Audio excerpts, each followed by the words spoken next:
घोड़े पे सवार इस महायोद्धा को कौन नहीं जानता। राजपूतों की आन बान शान, यह महारथी महायोद्धा जिसने एक ही रात में पाकिस्तान के 100 से ज़्यादा गांवों को जीतकर सिंध पर कब्जा करके और 6 महीने तक अपनी सत्ता चलाई थी।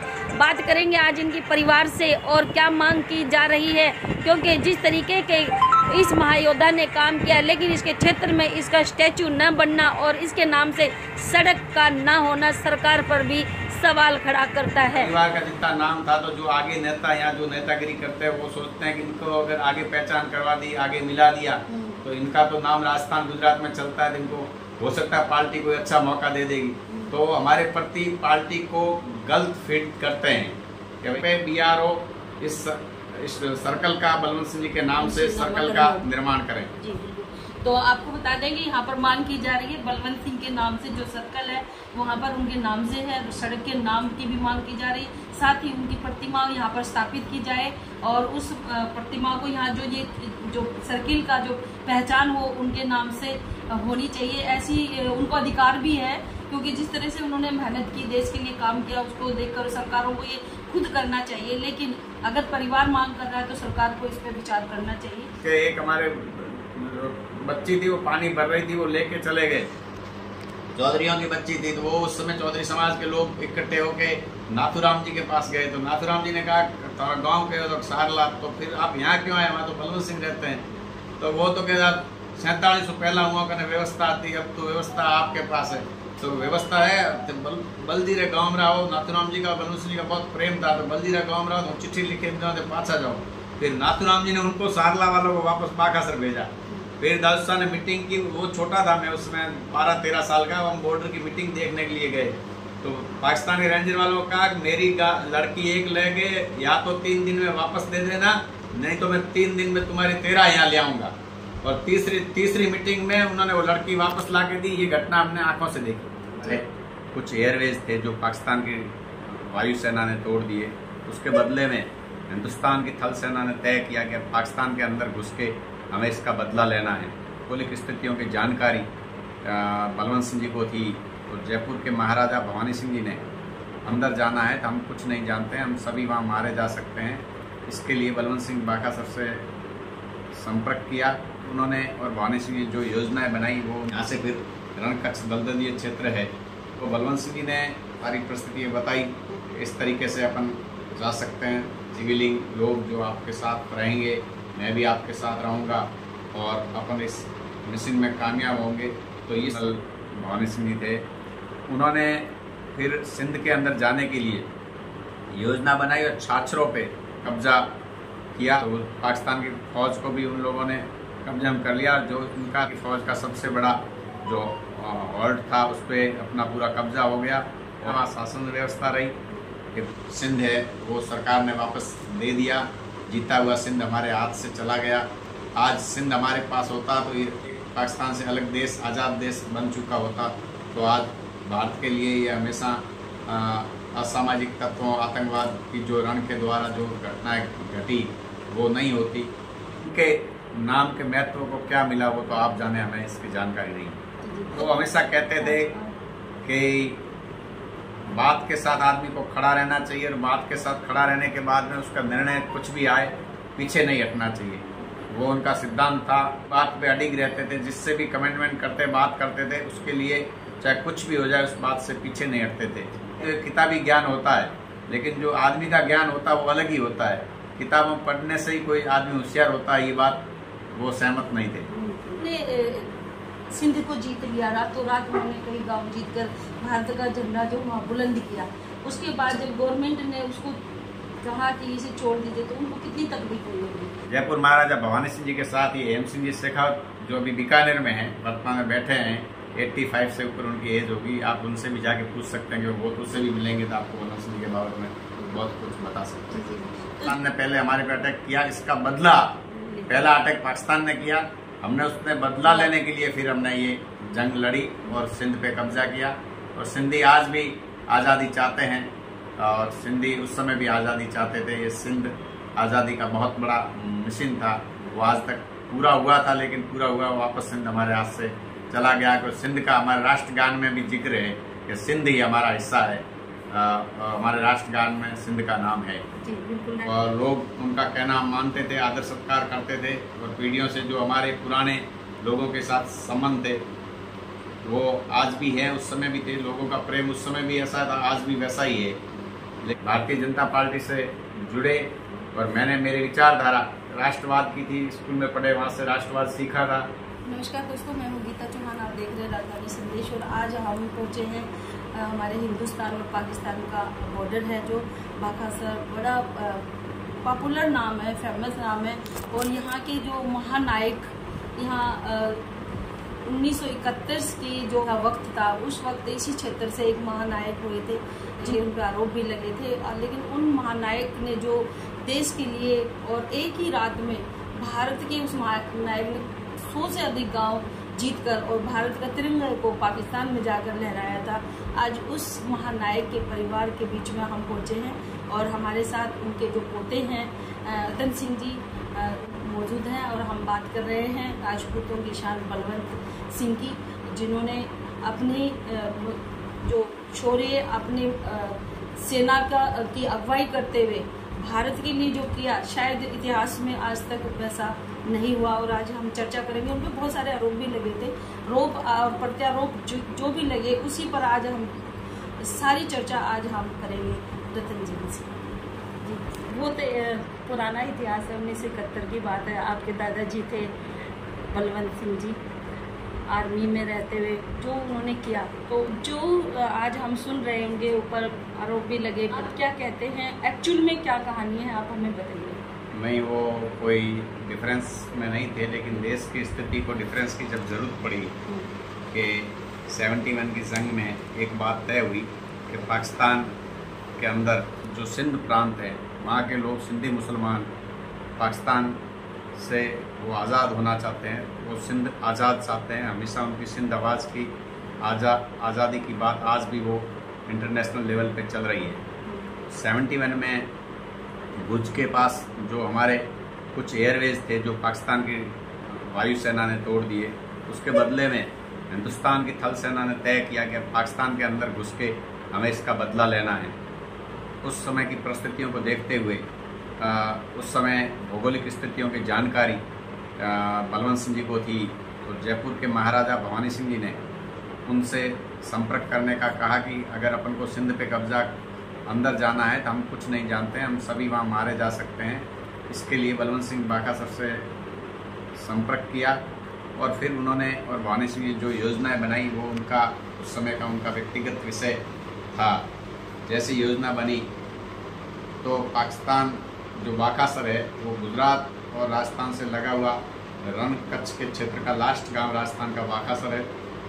यहाँ से फिर रण कच्छ दलदलीय क्षेत्र है और ये बाकासर डेजर्ट का लास्ट गांव है जो बाड़मेर, जैसलमेर, बीकानेर से होते हुए जब आप आते हैं तो लास्ट गांव बाकासर आता है, फिर रण ऑफ कच्छ आ जाता है। तो बलवंत सिंह जी ने महाराजा भवानी सिंह जी को सारी परिस्थितियाँ बताई, इस तरीके से अपन जा सकते हैं और अब मेरे पास मेरे व्यक्ति है, सिविलिंग लोग जो आपके साथ रहेंगे, मैं भी आपके साथ रहूँगा और अपन इस मिशन में कामयाब होंगे। तो इसके लिए इंडियन आर्मी की 10 पैरा जो यहाँ से लड़ी थी, तो वो भवानी सिंह जी की ब्रिगेड थी और भवानी सिंह जी उसके जो कर्नल भवानी सिंह जी थे, उन्होंने फिर सिंध के अंदर जाने के लिए योजना बनाई और छाछरों पे 4 दिनों के अंदर छाछरों तक उन्होंने कब्जा किया। अपनी फ़ौज पीछे से गई, पाकिस्तान की फ़ौज सीमा की तरफ थी, तो पाकिस्तान की फ़ौज को भी उन लोगों ने कब्जा में कर लिया। जो उनका छाछरों पे पाकिस्तान की फ़ौज का सबसे बड़ा जो हॉल्ट था उस पर अपना पूरा कब्जा हो गया और उनका जो भी हथियार वगैरह सब अपनी फ़ौज के कब्जे में आ गए। अपनी 6 महीना वहाँ शासन व्यवस्था रही कि गुजरात के कोई कलेक्टर थे, अभी वो रिटायर्ड हैं और अभी तक वो बैठे हैं कोई पालनपुर में, वो जो कलेक्टर की नियुक्ति, फिर यहाँ से नगर पाकर वाया बाकासर SKT पोस्ट से होते हुए लकड़े की फंटे की सड़क बनी और यहाँ से नगर पार करके बस चालू हुई गुजरात पालनपुर से। और 6 महीना तक अपनी व्यवस्था होने के बाद में इंटरनेशनल पॉलिसी के तहत ये सिंध है वो सरकार ने वापस दे दिया। जीता हुआ सिंध हमारे हाथ से चला गया आज सिंध हमारे पास होता तो ये दलदल, फिनिशिंग और ये सारी जो रन के अंदर करोड़ों रुपए का देश का खर्चा हो रहा है, दलदल के अंदर फिनिशिंग और लाइट का जो लोखंड भी वहाँ सड़ जाता है, जंग लग जाता है। वहाँ सिंध जैसे बांग्लादेश अलग हुआ वैसे ही सिंध एक पाकिस्तान से अलग देश, आज़ाद देश बन चुका होता तो आज भारत के लिए ये हमेशा असामाजिक तत्वों, आतंकवाद की जो रण के द्वारा जो घटनाएं घटी वो नहीं होती। समय परिस्थिति क्या हुई होगी वो उनकी जाने, लेकिन बलवंत सिंह जी और महाराजा भवानी सिंह जी को जो योजना बनाई, सिंध पे कब्जा किया, उसके बाबत में उनके नाम के महत्व को क्या मिला वो तो आप जाने, हमें इसकी जानकारी नहीं। आप तो काफ़ी छोटे रहे होंगे उस टाइम, तो आपके दादा थे वो, तो कभी पर्सनली आपको वो कुछ बातें बताते होंगे, तो कुछ ऐसी बातें हुई होंगी? तो वो हमेशा कहते थे कि बात के साथ आदमी को खड़ा रहना चाहिए और बात के साथ खड़ा रहने के बाद में उसका निर्णय कुछ भी आए पीछे नहीं हटना चाहिए। वो उनका सिद्धांत था। वो हमेशा एक ही बात पे अडिग रहते थे, जिससे भी कमेंटमेंट करते, बात करते थे, उसके लिए चाहे कुछ भी हो जाए उस बात से पीछे नहीं हटते थे। और उनका हमेशा वो कोई उस समय के ज़माने के कोई पढ़े लिखे नहीं थे। वो कहते हैं कि पढ़ाई तो एक किताबी ज्ञान होता है, लेकिन जो आदमी का ज्ञान होता है वो अलग ही होता है। किताबों पढ़ने से ही कोई आदमी होशियार होता है, ये बात वो सहमत नहीं थे। सिंध को जीत लिया, रातों रात उन्होंने कई गांव जीतकर भारत का झंडा जो वहाँ बुलंद किया। उसके बाद जब गवर्नमेंट ने उसको कहा कि इसे छोड़ दीजिए तो उनको कितनी तकलीफ हुई होगी? नहीं, ये रातों रात 4 रात लगी थी। 4 दिन में हमने छात्रों पे कब्जा किया था। छात्रों रेड के नाम से वो इंडियन आर्मी, आप ये चीज़ें मशीन के तहत 10 पैरा के किसी आज भी 10 पैरा में उनके जो अधिकारी हैं उनको पूछेंगे या बताएंगे तो बलवंत सिंह जी के बाबत में वो मेरे से ज़्यादा बता पाएंगे। एक रिटायर्ड अधिकारी गांधीनगर में रहते हैं, मान प्रकाश सर करके, वो उनसे बहुत प्रभावित थे। उन्होंने हमें काफ़ी सारी बातें बताई। बीकानेर के अंदर हेम सिंह जी शेखावत, वो भी उस समय जयपुर महाराजा भवानी सिंह जी के साथ अंदर गए थे। उन्होंने मेरे से 5 साल पहले संपर्क किया, आप बलवंत सिंह जी के पोते हो तो मैं आपसे एक बार मिलना चाहता हूँ। मुझे फ़ोन द्वारा फ़ोन किया, मैं जामनगर गया हुआ हूँ, तो मैंने कहा मैं गुजरात हूँ। तो नहीं गुजरात नहीं, मुझे तो उसी धरती के दर्शन करने हैं जहाँ से हमें वापस लाए थे अंदर ले जाके। फिर हेम सिंह जी शेखावत बाकासर आए और वो RKB पोस्ट, जो RKB रानी का बेरा, बलवंत सिंह जी के फादर का नाम राण सिंह जी था, तो रानी का बेरा पोस्ट पे वहाँ गए और उस पर उन्होंने बताया कि जब हम रिटर्न में वापस आ रहे थे इंडिया के अंदर तो हिंदुस्तान की BSF ने हमारे पे फायरिंग चालू कर दी। तो हमें लगा कि ये क्या, तो उन्होंने वापस हमारा जो कोर्ट वर्ड था उसमें व्हाइट झंडा दिखाया, फिर वो फायरिंग रुकी, फिर बलवंत सिंह जी वापस हमें लेके आए। 10 साल बाद में उन्होंने कहा कि जयपुर महाराजा ने तय किया कि एक बार बलवंत सिंह को मिलने वापस बांका से चलना है। 1981 में जयपुर महाराजा भवानी सिंह जी के साथ ही हेम सिंह जी शेखावत जो अभी बीकानेर में हैं, वर्तमान में बैठे हैं, 85 से ऊपर उनकी एज होगी, आप उनसे भी जाके पूछ सकते हैं कि वो तो उस समय साथ में थे। हमने तो उनसे सुनी हुई बातें हैं। तो हेम सिंह जी ने कहा कि 10 साल बाद में जयपुर महाराजा वापस बाकासर आए, बलवंत सिंह जी ने हमें अच्छा खाना दिया और हम 10-12 लोग आए, एक रात बाकासर रुके। 81 में वापस महाराजा भवानी सिंह जी बलवंत सिंह जी को मिलने के लिए कि अब अपने लिए इतना बड़ा काम किया था तो अपना फर्ज बनता है एक बार बाकासर जाके उनसे मिल के आए। तो 1981 में वापस 10 साल बाद में हेम सिंह जी शेखावत उसी में साथ में थे और वो वर्तमान में बीकानेर में सेटल है और हेम सिंह जी उनका नाम है। उनके कॉन्टैक्ट नंबर वगैरह है, उनसे भी मिलेंगे तो आपको बलवंत सिंह के बाबत में बहुत कुछ बता सकते हैं। तो जो सिंध वापस किया गया था, ये किनका आदेश था उस टाइम?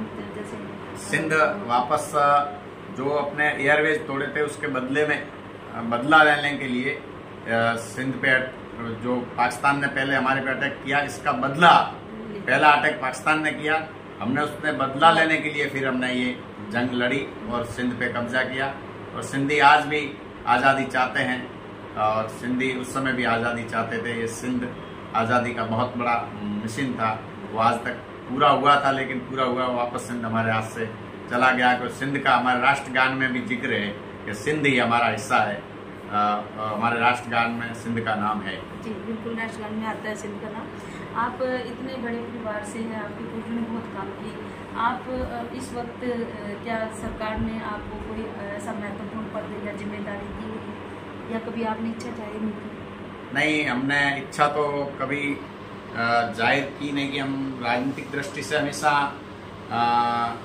जनसंघ की विचारधारा और जो राष्ट्रवाद की बात थी, बलवंत सिंह जी पहले जरूर अलग राजनीतिक दृष्टि से उन्होंने कभी कोई राजनीतिक नहीं की। वो बाकासर गांव के निर्विरोध सरपंच 25 साल रहे।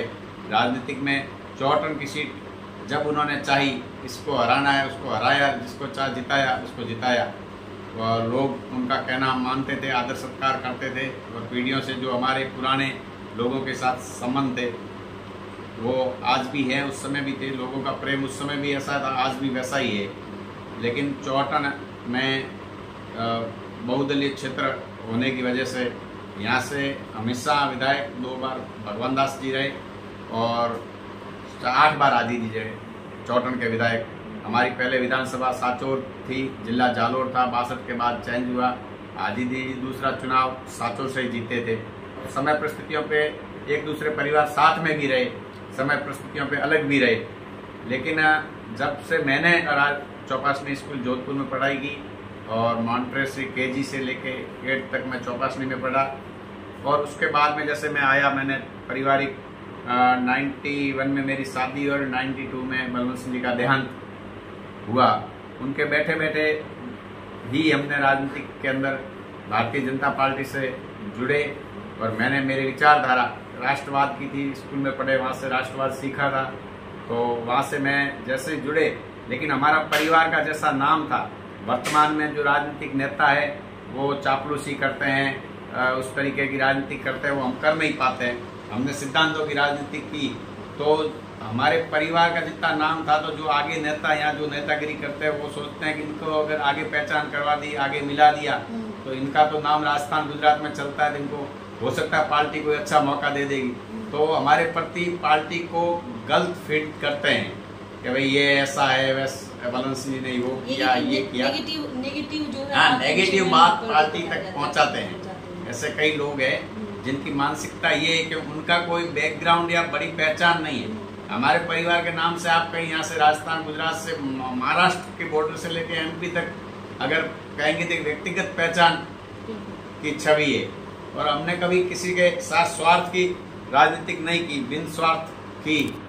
हाँ, हमारा एक बार जरूर हमारे जसवंत सिंह साहब यहाँ से चुनाव लड़े, तो वो भी इस पार्टी के ही बहुत बड़े कदावर नेता थे। उनकी जिंदगी में एक मन में तमन्ना थी कि मैं मेरे गृह जिले का लास्ट चुनाव बाड़मेर जैसलमेर से लड़ना चाहता हूँ।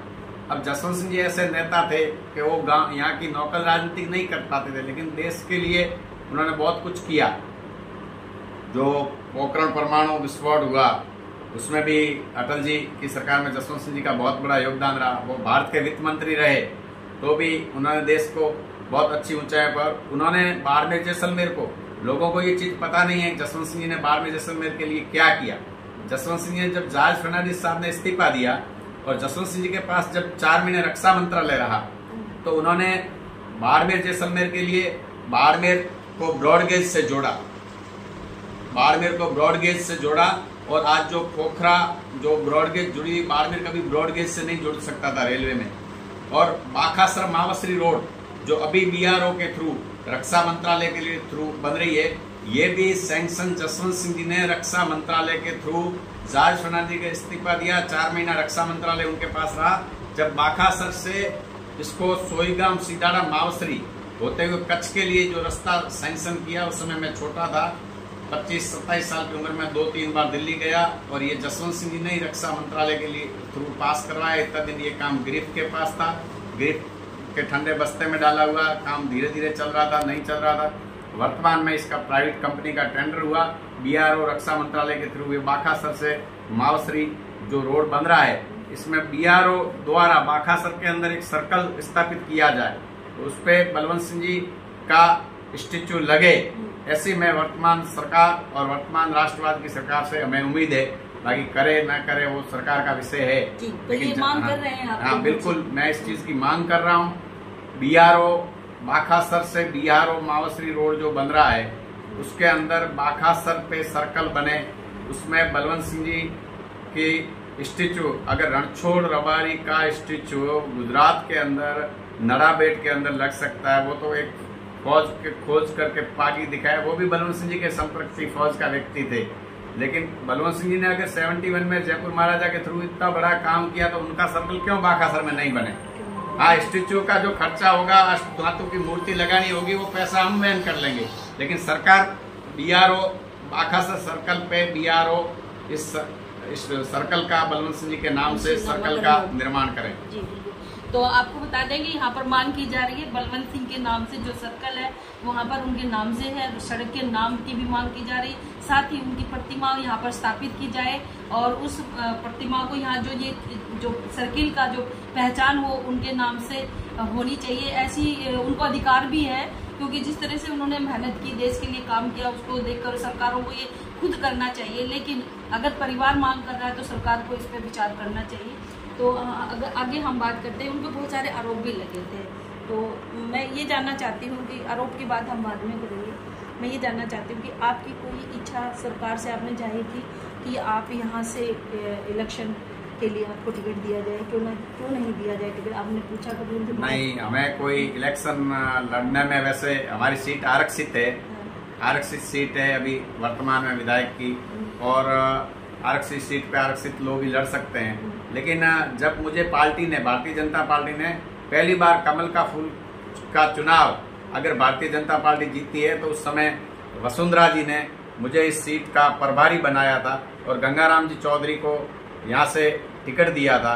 तो गंगाराम जी चौधरी यहाँ से पहली बार कमल का फूल का निशान 1952 से लेके कभी यहाँ भारतीय जनता पार्टी नहीं जीती थी। जब मैं यहाँ विधानसभा प्रभारी था उस समय ये सीट एक बार जीती और एक बार वापस वहाँ चौटन विधानसभा के अभी 5 मंडल बन चुके, उस समय एक ही मंडल था, उसका मैं मंडल अध्यक्ष था भारतीय जनता पार्टी का। उस समय मैंने तरुण राय कागा को भी यहाँ से जिताया, रात दिन मेहनत की। राजनीतिक में उसकी योजना से राजनीतिक जीती जाती है, कोई ज्यादा हल्ले से राजनीतिक नहीं जीती जाती। लेकिन वर्तमान समय में इस विधानसभा के 5 मंडल बन चुके हैं और 5 मंडल के अलग अलग मंडल अध्यक्ष हैं।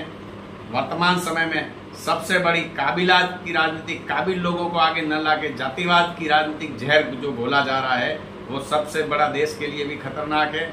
और आने वाला समय में मानता हूँ 10 साल बाद में काबिल लोग ही राजनीतिक में आगे बढ़ेंगे, जिनकी काबिलात है, लोग भी समझने लगेंगे कि राजनीतिक की बात जातिवाद की करके अपनी जाति की रोटी सेकने वाले लोगों का समय अब कुछ समय तक ही चलने वाला है, ज्यादा समय चलने वाला नहीं है। काबिल लोग ही राजनीतिक में आगे आएंगे। जी, कुछ आरोप भी लगे थे बलवंत सिंह जी पे जो हट गए हैं, क्या कहते हैं? बलवंत सिंह जी पे कोई वैसा कोई मुकदमा या केस नहीं है, नहीं ऐसा कोई डकैती का केस है, नहीं कोई मामला है। डाकू तो उनको नाम से बलवंत सिंह डाकू थे।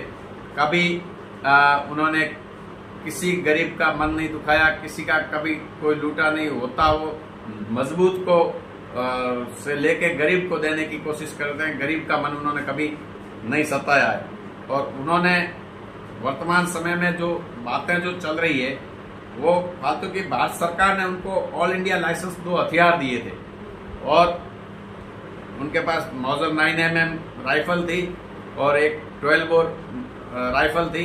मेरे फादर भी ऑल इंडिया की, मेरे फादर पास भी लाइसेंस थी। हम बॉर्डर एरिया में बैठे हैं, सीमावर्ती एरिया में बैठे हैं, हमें हथियार की जरूरत भी रहती है। लेकिन वर्तमान समय में हमें कोई हथियार वगैरह नहीं दिया जाता है। ये भी देश के 71 की जंग में बलवंत सिंह जी के थ्रू सिविलिंग लोगों को हथियार फौज ने दिए थे कि बलवंत सिंह जी को कहा कि आपको सिविलिंग को कितने हथियार देने, उन्होंने दिए। लड़ाई पूरी होने के बाद में वापस गवर्नमेंट ने जमा किए, लेकिन सिविलिंग लोग भी उस लड़ाई के लिए तैयार थे। फौज के साथ सिविलिंग भी लड़ने के लिए तैयार थे। सिविलिंग लोगों को हथियार चलाना आता था। आज की तारीख में गांव में जाके किसी को पूछ को किसी को बंदूक चलानी नहीं आती होगी, उस बंदूक को कैसे चलाया जाता है। तो ये सब समय परिस्थिति सीमावर्ती क्षेत्र में लाइसेंस भी, हाँ, उसका रिकॉर्ड देखते हुए उनको लाइसेंस लोगों को देना चाहिए। बॉर्डर पे बैठे कभी कोई, वर्तमान समय में देश में कोई खतरा नहीं है, फिनिशिंग हो गई है, हमारी फौज बड़ी मजबूत है। हम निश्चिंत रह के हम देखेंगे, हमारे गांव के चारों तरफ का एरिया देखेंगे, आपको लगेंगे हम भारत की फौज आज देश में, विश्व में इतनी मजबूत है कि भारत के लोग निश्चिंत सोते हैं। उस समय ऐसा नहीं था, ये फिनिशिंग नहीं थी। उस समय चोर लुटेरे बदमाश आते थे, लूट के जाते थे, तो वो उस समय की रक्षा का काम बलवंत सिंह जी करते थे। उस समय मैं इस बॉर्डर एरिया की रक्षा उनके हाथ में थी। फौज तो थी लेकिन सिविलिंग, ये 87 की बात है। नवा तलाक के एक हमारे बच्ची थी, वो पानी भर रही थी, वो लेके चले गए। चौधरियों की बच्ची थी, तो वो उस समय चौधरी समाज के लोग इकट्ठे होके नाथूराम जी के पास गए। तो नाथूराम जी ने कहा तुम्हारा गांव के हो तो सारला, तो फिर आप यहाँ क्यों आए, वहाँ तो बलवंत सिंह रहते हैं। तो वो तो कहता 47 पहला हुआ कहने व्यवस्था आती, अब तो व्यवस्था आपके पास है। तो व्यवस्था है, तो बलजीरे गाँव में रहो। नाथूराम जी का बलवंत सिंह जी का बहुत प्रेम था, तो बलजीरा गाँव में रहो, तो चिट्ठी लिखे जाओ, पाछा जाओ। फिर नाथूराम जी ने उनको सारला वालों को वापस बाकासर भेजा। फिर दादूशाह ने मीटिंग की, वो छोटा था, मैं उसमें 12-13 साल का, हम बॉर्डर की मीटिंग देखने के लिए गए। तो पाकिस्तानी रेंजर वालों को कहा मेरी लड़की एक ले गए, या तो 3 दिन में वापस दे देना, नहीं तो मैं 3 दिन में तुम्हारी 13 यहाँ ले आऊंगा।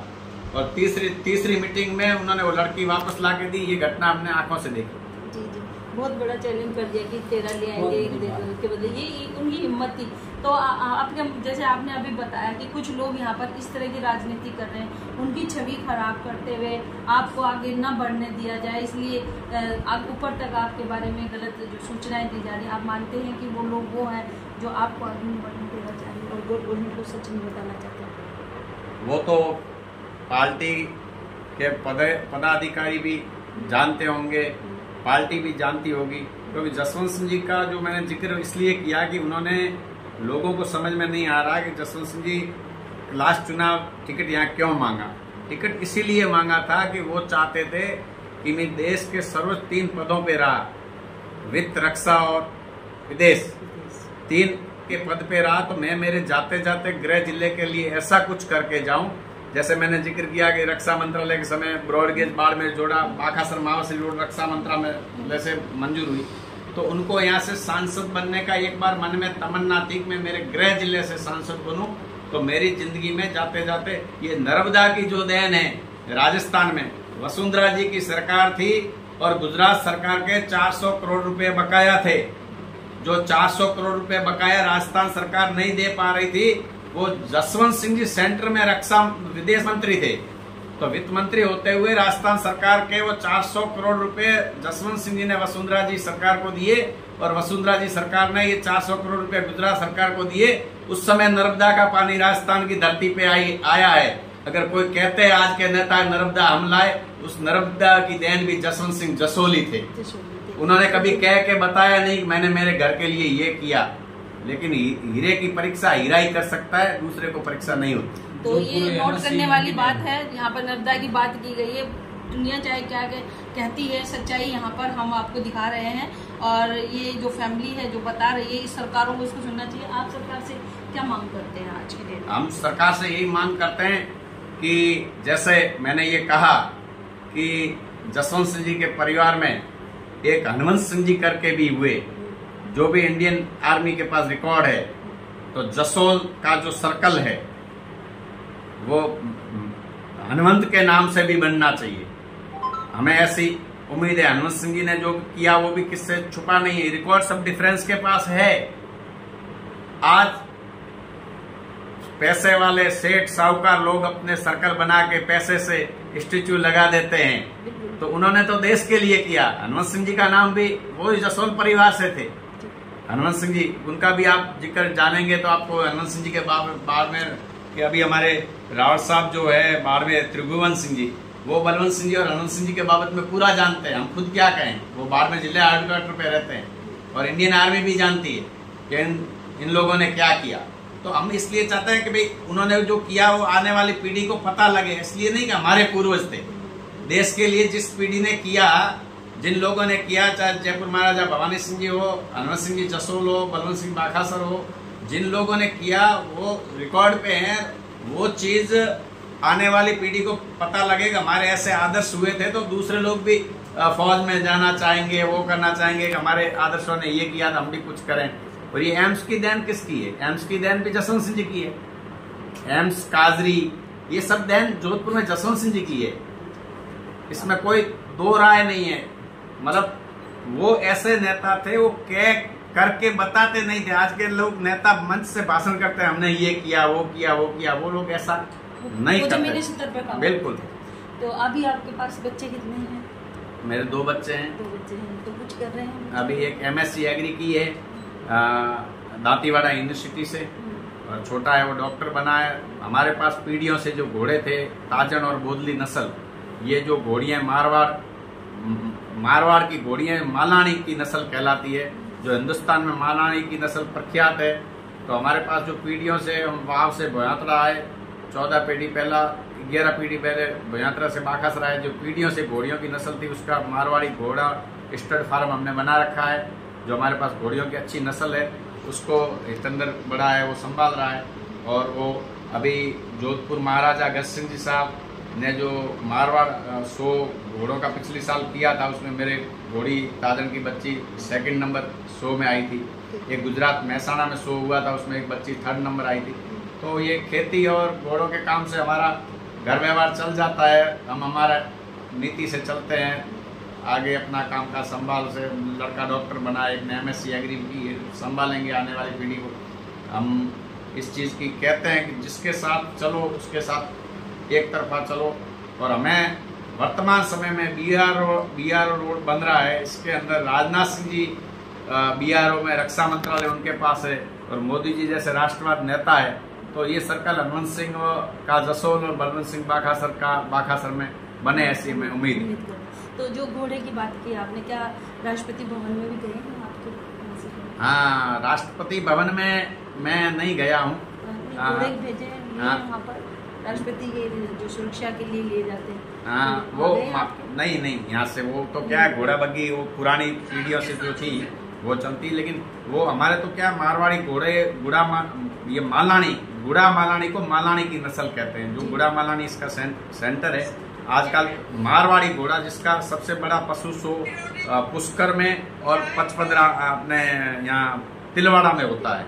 ये 2 मेले हिंदुस्तान के बहुत बड़े हैं, जिसमें उस मेलों में घोड़े आते हैं। और मारवाड़ी नस्ल का रजिस्ट्रेशन महाराजा अगस्त सिंह जी ने मारवाड़ी नस्ल को जिंदा रखने के लिए, अगस्त सिंह साहब ने बहुत कुछ किया है कि भाई ये नस्ल जिंदी रहनी चाहिए और इस नस्ल की पहचान पूरे भारत में, पूरे विश्व में होनी चाहिए। अभी मारवाड़ी नस्ल की डिमांड पूरे भारत में बहुत बड़ी है।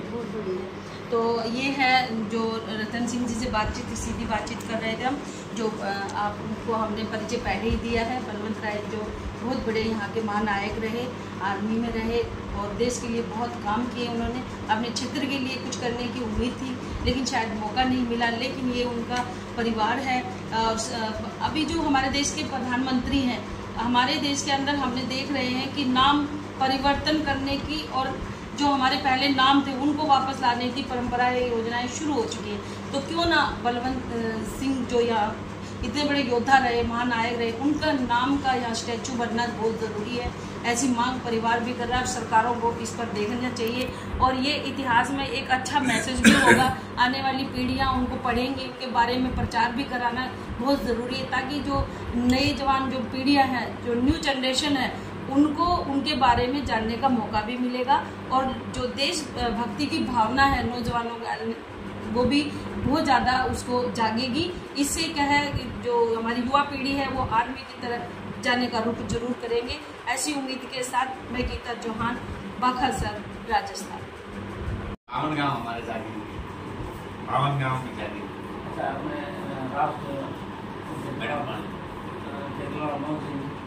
मैं सोनगर आया हूँ, सूराचंद बाखासर नाडोड़ा। हमारी कुलदेवी सबकी नाडोली है, चाहे सूराचंद वालों की और चाहे चितरवाना वालों की, लेकिन हम लाखन जी के वंश से जब। हाँ,